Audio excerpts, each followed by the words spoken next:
വടകരയിൽ ക്ഷേത്രത്തിൽ തീപിടുത്തം. ചെറുശ്ശേരി റോഡിലുള്ള പുത്തൂർ വിഷ്ണു ക്ഷേത്രത്തിലാണ് അപകടം. അഗ്നിരക്ഷാസേന സ്ഥലത്തെത്തി തീയണച്ചു.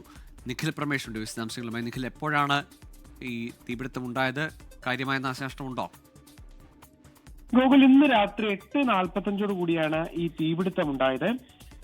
ഈ ക്ഷേത്രമൊക്കെ അടച്ച് അതിനുശേഷം, അതായത് വൈകുന്നേരം പൂജ ഉള്ളതാണ്, അതൊക്കെ കഴിഞ്ഞാണ് ഈ സംഭവം നടക്കുന്നത്.